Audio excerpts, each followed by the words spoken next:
Bonjour à tous, c'est Claire, bienvenue dans cette vidéo. Je vais vous présenter un jeu pour lequel j'ai déjà fait une unboxing vidéo et que j'ai utilisé là depuis quand même pas mal de temps et je voulais vous en parler un petit peu mieux. Donc c'est le Luminataro qui arrive dans une magnifique boîte en carton, voilà, qui glisse bien. Hop, vous voyez l'intérieur, c'est très très très beau. Et puis donc on a les cartes. Alors, voilà l'intérieur de la boîte. Et voilà le dos. Alors les cartes font 13 par 7,5 cm. Le tas est assez épais et les cartes sont extrêmement épaisses. Là, j'ai jamais eu un jeu aussi épais. Moi, ça ne me gêne pas. J'aime bien.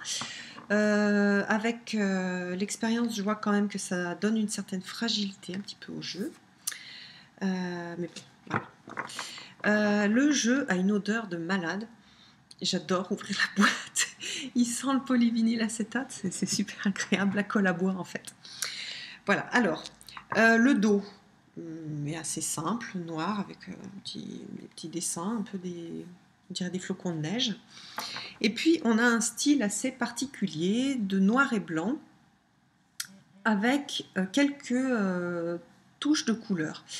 Alors, ce côté noir et blanc avec des touches de couleur, il fait penser un petit peu au Wild Unknown, mais il est très différent parce qu'on a beaucoup plus de... Enfin, on a des personnages, alors que le Wild Unknown, ce sont plutôt des animaux. Personnellement, je le préfère. Voilà. Mais on a quand même, donc vous voyez, certains animaux. J'aime énormément les couleurs et la représentation. Et puis, maintenant que je l'ai pratiqué, je peux vous dire qu'en intuitif, il est super puissant. C'est-à-dire que on a l'impression que les images sont toutes simples. En fait, elles sont très parlantes. Voilà. Les personnages de cour sont juste magnifiques. Voilà, là c'est le roi de coupe. Et puis il y a quelque chose de la géométrie sacrée. On a plusieurs... on a pas mal de motifs géométriques. Alors, c'est vrai, peut-être que pour des gens qui n'ont pas l'habitude, pour qui ce serait un premier tarot, je pense que ce serait un tarot peut-être un petit peu compliqué. Mais comme je vous dis, il y a des choses qui sont parlantes. Là, on a l'impression qu'il n'y a pas grand-chose. On a le 3 de pentacle, vous voyez qu'on a une graine, et à partir de la graine, il y a une fleur qui a poussé. Donc à partir de ça, et puis on a un triangle, etc. À partir de ça, on peut avoir des interprétations intuitives. Regardez comme elle est belle, la page d'épée. L'impératrice, bon, je l'adore. La tour aussi.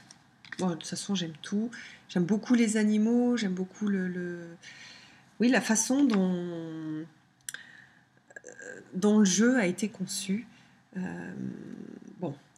Après, c'est vrai que c'est plus compliqué qu'un Rider-Waite. Si vous regardez celle-ci, dans le Rider-Waite, par exemple, on va avoir c'est le 10 de coupe, on a une famille, enfin on a un couple avec des enfants, avec un arc-en-ciel, etc.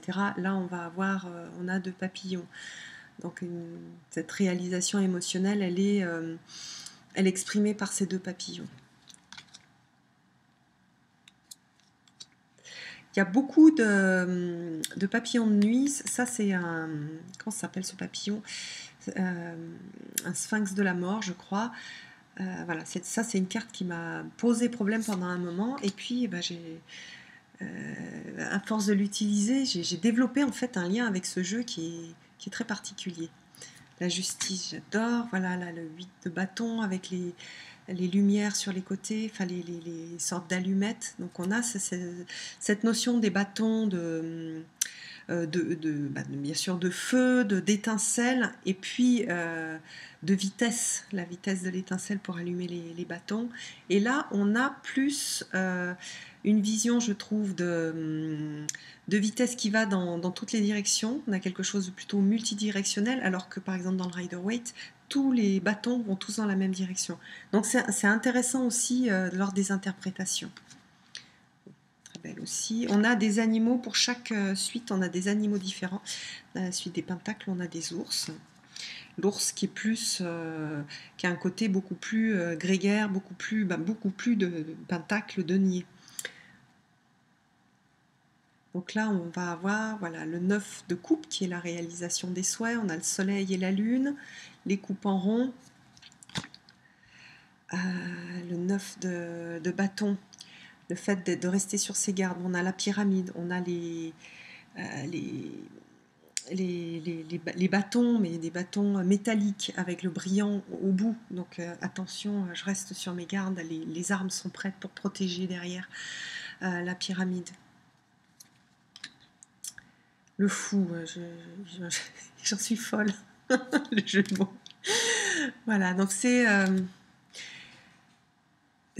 jeu, je pense, c'est un jeu plutôt pour des gens qui ont l'habitude d'utiliser les tarots, mais pour ces gens-là, c'est un jeu qui, au bout d'un moment, crée un lien très particulier avec le cartomancien qui est super intéressant et qui donne des informations sans avoir besoin de retourner voir le livre. Et il adore celle-ci. Les 8 d'épée. C'est une façon d'interpréter les 8 d'épée qui me plaît beaucoup. Normalement, on a une jeune fille qui a des liens, puis souvent elle a un bandeau et autour d'elle, elle a des épées. Donc l'idée, c'est de se sentir bloqué et en fait d'avoir la solution assez proche pour trouver, pour défaire les liens en fait, grâce aux épées. Là, on a la souris, en fait, elle a grimpé sur les lames tranchantes, donc elle est en train de se couper les pieds. Donc elle a la solution pour plus souffrir, elle peut descendre. Et voilà, la solution pour arrêter de souffrir, elle l'a en fait, il lui suffit de descendre. Je trouve super, et puis en plus elle est mignonne. La grande prêtresse, elle est super belle, le fait qu'elle soit en reflet aussi est super intéressant.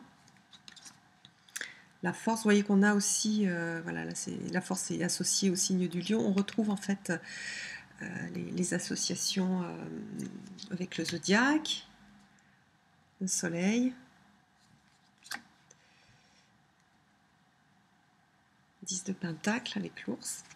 Vous voyez, donc là c'est pareil, on a l'ours et l'abeille.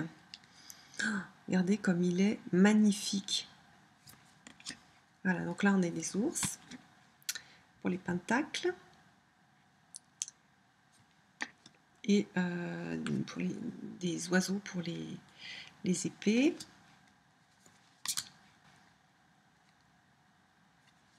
Donc là on voit l'étoile avec le signe, le Verseau. Regardez comme elle est belle. J'adore les pentacles et les bâtons. Non mais j'aime bien, non je les aime tous en fait.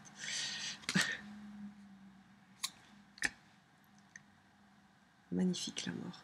La mort avec le serpent, donc on a la notion de renaissance, on a la rose.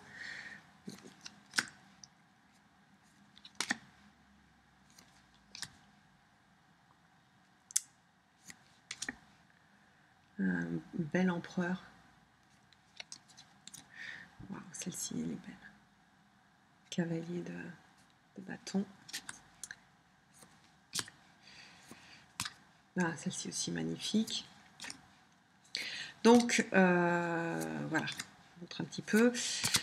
Des interprétations parfois qui ne sont pas tout à fait classiques, qui vous emmènent un petit peu plus loin. Bon, moi, c'est ce que je cherche aussi, puisque j'ai beaucoup de jeux.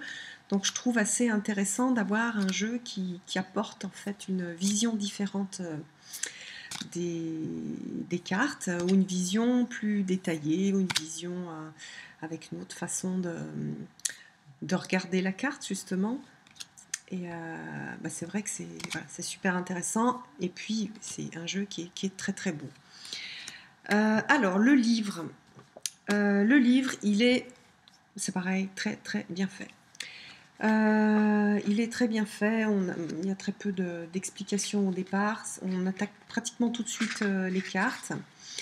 Et alors moi ce que j'aime bien, c'est qu'on a donc la carte, un mot-clé, c'est super intéressant, une explication de la carte, et puis le côté ombre. Donc pour les gens qui tirent les cartes endroit envers, vous avez le côté en gros positif de la carte et puis l'ombre de la carte.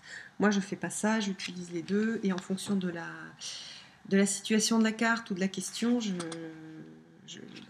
décide de ce qui est intéressant, enfin, de ce que la carte signifie, sachant que parfois on a les deux, hein, c'est-à-dire que par exemple, je ne sais pas, une carte où on a la victoire. La victoire, c'est aussi faire attention à ce que ça ne monte pas à la tête, à ce que pas s'enfermer dans quelque chose. Donc voilà. Voilà, on voit la grande prêtresse. Donc chaque fois, une représentation de la carte avec un mot-clé ou une petite phrase clé. Et je les trouve très très bien choisis. Ça, on l'a pour toutes les cartes, hein. Par exemple, là, hop, on a le 8 de coupe. Voilà, on va avoir la même chose, transition, changement, un voyage spirituel. J'aime beaucoup, c'est Ineru, hein, qui a fait le jeu. J'aime beaucoup le travail qu'elles ont réalisé, là, ces deux femmes. C'est un jeu que j'utilise énormément quand je fais des tirages pour les autres. Donc quand je sais qu'il y a des gens qui me regardent, qui j'ai fait des tirages dernièrement. Voilà, c'est ce jeu-là que j'ai utilisé. Et moi, il me parle beaucoup. J'aime voilà, et puis j'aime l'odeur des cartes, c'est bête, même je suis sensible aux odeurs, j'aime les couleurs, j'aime la façon dont les choses sont représentées. Et puis quand j'hésite, j'ai qu'à ouvrir le livre et tac, je tombe sur le mot-clé, tac, tout de suite, il y a des connexions qui se font et j'arrive à préciser un peu mes intuitions en mettant des mots dessus. Donc je suis extrêmement contente d'avoir acheté ce jeu. Je vous invite à commenter sous la vidéo si vous avez ce jeu-là, savoir s'il vous plaît, et si vous arrivez bien à travailler avec, et puis me dire aussi si c'est un jeu qui vous plaît, qui vous fait rêver. Et puis je vous donne rendez-vous pour une prochaine vidéo. Bye bye!